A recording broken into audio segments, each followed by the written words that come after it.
this man. You heard the ambience, you heard the support. And Robert, I think I've seen it one other time. What you did today, jump 2 divisions. Roberto Duran did it once. Now Robert Guerrero does it. This was incredible. Went in, not only did he jump 2 divisions, went in against an undefeated, very dangerous, the #1 guy in the division. #1 rank. So Robert, give it up, man. Yeah.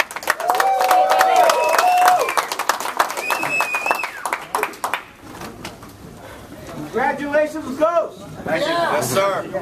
Well, first I just want to thank God. Without him, this ain't possible. So, man, it's been a long camp, a long year. You know, the whole layoff, everything. Man, we did it. We're back. Welterweight champion of the world. Floyd Mayweather wants his title. Right here, come get it. That's all I gotta say. You walk the walk, you didn't talk the talk. Yeah, exactly. We walk the walk, we don't talk the talk. We take on the best guys we can possibly get. Aydin is a tough fighter. I mean, as you guys see, we went to war.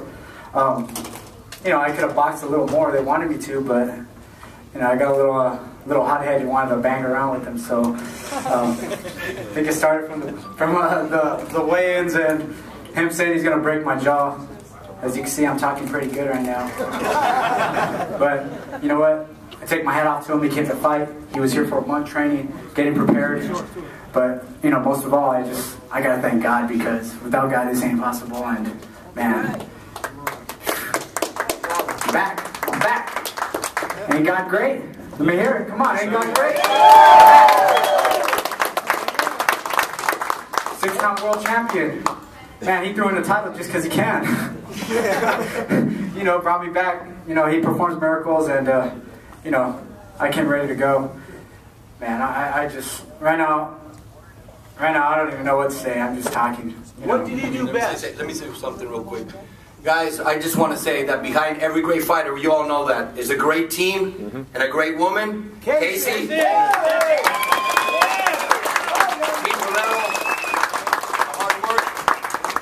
Yep, exactly like he said. You know, I got a solid team. I mean, you see my father right here, he's on me every single day. Even if I'm not training for a fight, he's at my house at 4 in the morning. Ain't that right, Casey? Back in the door. She gets a little mad, but hey, you see it pays off. Hard work, staying dedicated, focusing. Man, I just can't thank this man enough either, because he's been on me since I was a little kid. And he throws a mean right hook. And he throws a mean right hook at the window. And then also, too, you know, Bob Santos, I mean, he's been there since I was 16 years old. Man, I mean, he stays out in the cuts all the time and tries to get out, but I'm going to put him on the spot today. You know, he's been there every day since I was 16 years old, you know, through injuries, through, you know, the hard times, you know, through, you know, even outside of the ring. So, you know, thank you, Bob. Thank you, Dad. And then also, too, you know, we got Louis, we got Walter Kane on the team now. We got Ruben Gomez, who's always there for me. Man, and then Mario the Pitbull doing his PR work. And then my family, man. I got my brothers, man. They're there for me all the time. When I'm at camp, you know, they're at home taking care of business. You know, taking care of my family, my in-laws, everybody. I got a great family. You know, my brothers, my father, my uncles, my cousins. Man, I just got so much support. I just thank them, and man, it's just amazing. You know how far we came, and you know, my mother putting up with all of us, all of us brothers. I mean, you guys seen them all at the press conference, how rowdy they are, at the weigh-ins, how rowdy they are. Imagine us at home.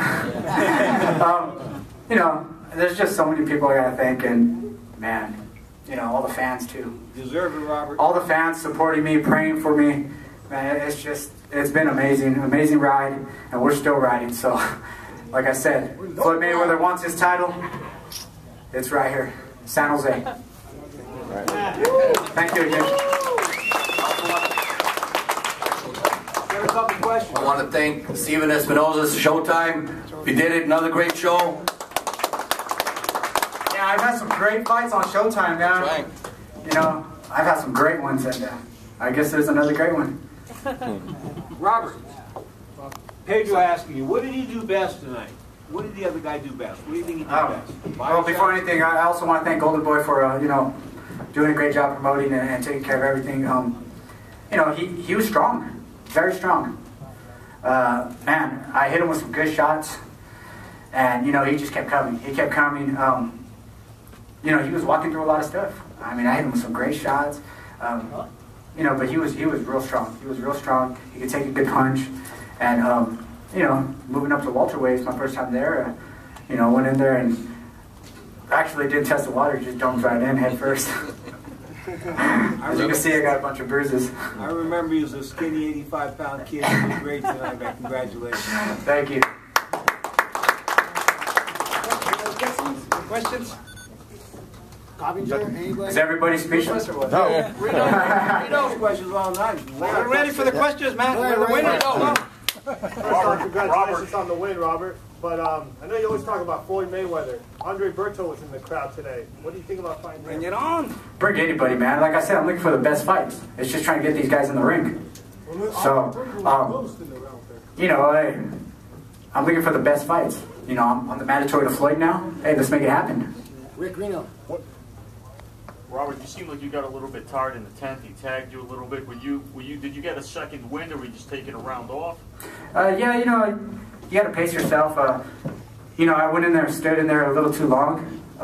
You know, it drains you out a little bit. So, you know, took a round off and, you know, picked it up again. You know, like I said, I stood there a little too long. They wanted me to box more, use my jab, turn them. You know, I stood there with them. But, hey, you know what? I've been out for a year. You know, I'm back now. You know, I got to get back on it, get back in the gym, start working on a lot of stuff, start assessing everything, and, you know, start putting everything back together. Robert, what did you learn about your shoulder tonight? Oh, it feels great. I can still throw it.